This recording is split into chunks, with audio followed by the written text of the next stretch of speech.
My name's June, and I'm a classic bookworm.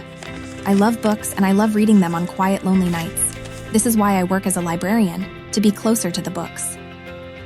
I was absolutely content with my life, and I wasn't going to change anything.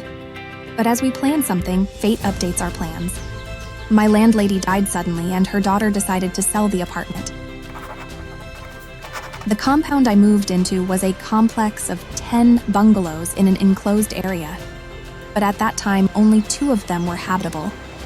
One of them, a presentable 2-story building, was occupied by the owners, while the other was for rent. The other bungalows were still under construction. Because of the inconveniences caused by the works, I was given a good discount. So I agreed. Who knew how this would turn out?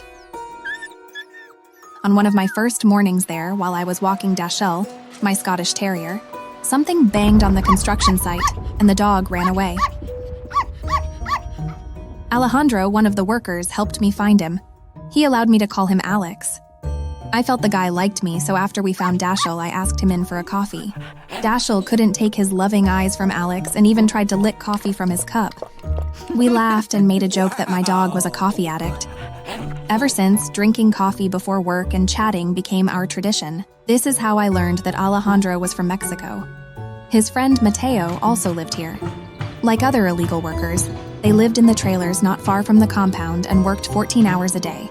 But Nicholas, the landlord, was never happy with their work and was trying to find reasons to pay less. Looking for some other job was a risky affair because of the problems with papers. There was another trailer next to the ones in which the builders lived, and it differed from the rest. "That's Mad Sam," Alex said, a wandering hippie who chose this place to park his trailer for some reason. Nicholas called the man an increased fire danger stinky louse nursery, and always quarreled with Sam, who in turn complained about the encroachment upon the rights of the honest musician. One day, hurrying to work, I witnessed a conflict between Nicholas and Alejandro. The landlord was shouting at the young man, humiliating him, and then he even shoved him. Alex fell. Then he jumped up and rushed at the landlord. Mateo barely dragged him away. It was then that I saw the landlord's wife, Emily, for the first time. She was short, pretty, and very young, as for Nicholas, who looked to be around 50. Emily tried to soothe her husband, but he grabbed her by the arm and dragged her to the bungalow. She reappeared a few minutes later. I saw Alejandro take off his hoodie, and I thought she probably offered to wash it for him. The next day, on my way back from work, I saw the police at the compound. Part of the territory was fenced with tape. Emily was shaking from tears, crying on one of the officers' shoulder, and then she fainted. They called an ambulance. One of the cops brought Alejandro's bloodied hoodie, saying the suspect had fled. It turned out Nicholas's body was found in the foundation ditch of one of the bungalows. The landlord had been stabbed. The knife was found next to him, but no traces were left. Considering the conflict that took place the other day, Alejandro was the perfect suspect. My initial reaction was to run away as far as possible from this American horror story, but I couldn't believe the always cheerful Alex could really do that. I wanted to help him, so I stayed.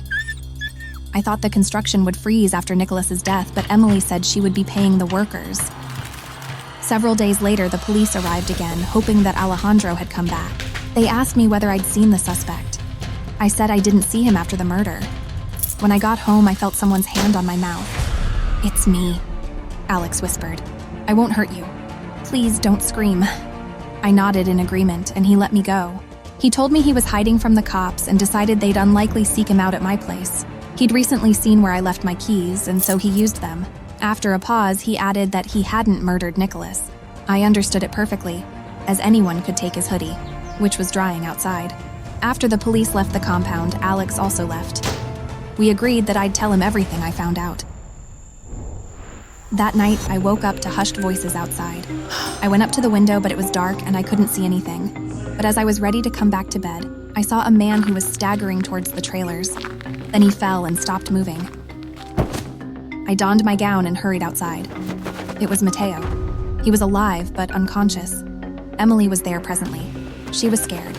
I told her to call an ambulance. She dialed 911 and whispered, "A male, 35, unconscious, allergic to antibiotics." I found it weird that she knew such details, but my attention was drawn to her delicate wrists.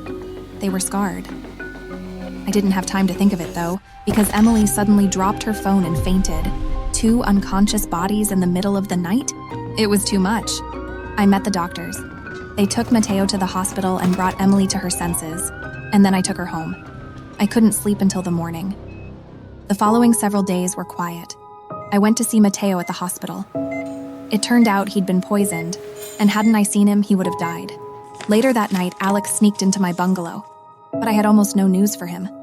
Then I realized I hadn't seen Emily for quite a while. So I decided to drop by and ask her if she needed anything.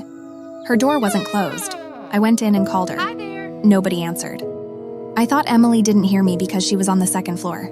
I decided to find her. She wasn't in the next room, but I saw an almost packed suitcase on the couch.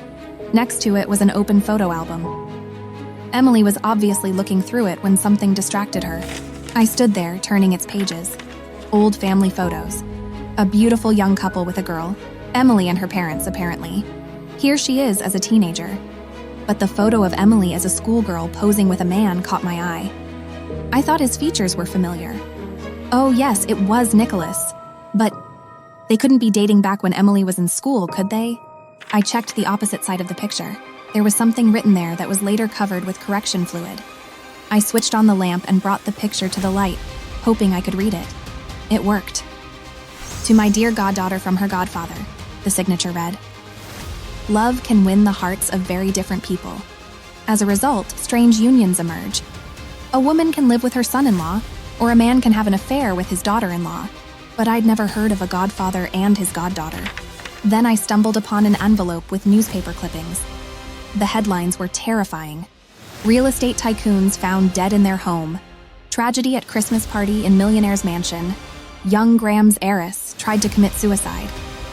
These were only those that I had time to read before I heard the front door bang.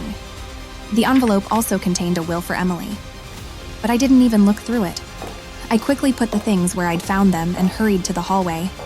Apparently, the owner didn't expect to find me here. I mumbled that I was worried about her and sneaked out of the door.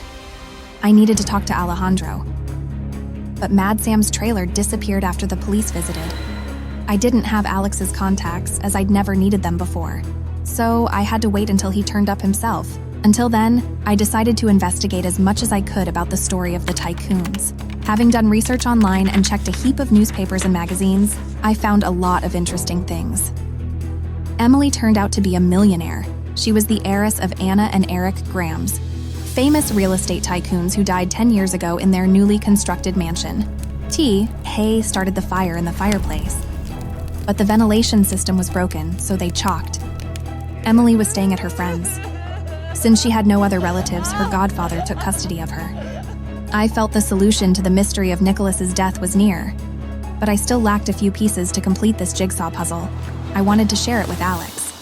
So I had an idea to hang posters with Dashiell's photo, reading "Unique Dog Lost. The reward is warranted," with my phone number around the neighborhood. Alejandro was the only person who would understand the message. My chances were incredibly tiny, but still. Soon enough, Mad Sam phoned me. He told me Alex would come to see me soon and texted me his phone number. On my way home, I saw Emily go somewhere in her car. I decided it was my chance, and I hurried to her bungalow. This time it was locked. I didn't find the key. I circled the house until I found an open window on the first floor. To climb in, I used one of the garden gnomes that were plentiful in the yard. I found myself in the bathroom. I noticed a used pregnancy test and pills for nausea on one of the shelves. So, this was why Emily was fainting so often. I hurried to the living room, certain I would find the most important things in the suitcase. The photo album was on top. I immediately found the will. According to it, Emily could use the wealth she'd inherited after she was 21. Before that, her guardian was in charge. I also found her driver's license in the suitcase. According to it, she was 23. Nicholas obviously took good care of his goddaughter as she stayed with him instead of living her own life with her millions. Suddenly, I realized I needed to leave before Emily was back to grab her license, which happened a few minutes later. Fortunately, I wasn't in the house by then.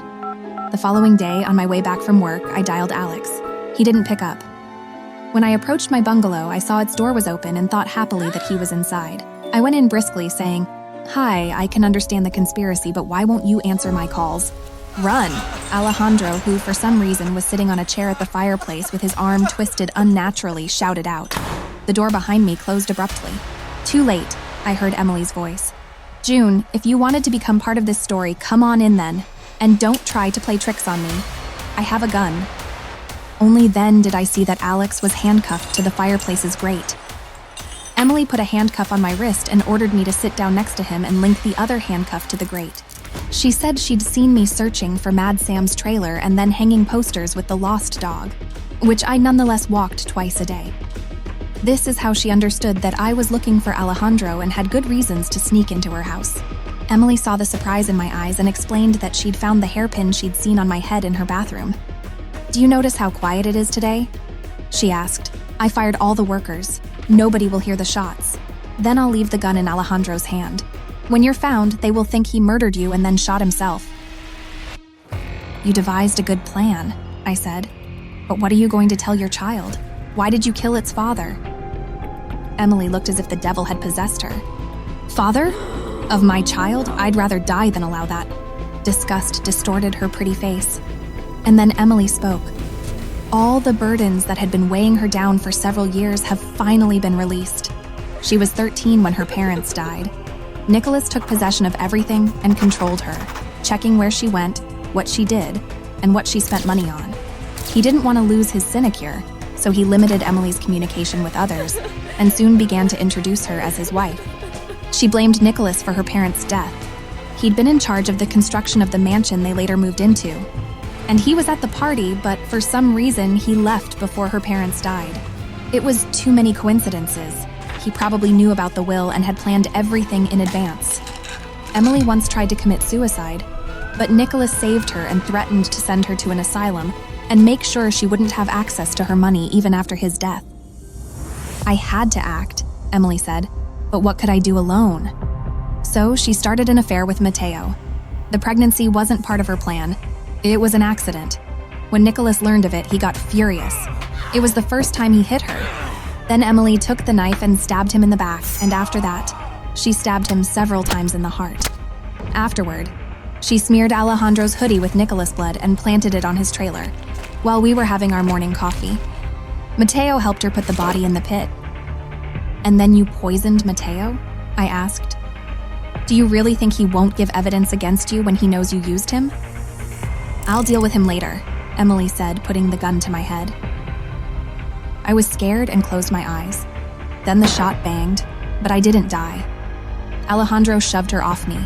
Emily shot at him but missed. And then the police broke into the house, pushed her down to the floor, took away the gun, handcuffed her, and released Alejandro and me. As it turned out, Alex had arrived here with Mad Sam, who stayed not far away in case they needed to run away from the police again. When Sam realized what Emily had planned, he called the cops. Then we gave evidence and Alejandro faced deportation. So we had to say we were engaged and urgently filed for marriage. Our wedding is soon. This is how drastically your life can change. We plan, but fate updates our plans. But I also learned that love can do miracles even if you don't suspect it is love. This trouble started for me out of love, and then love saved me.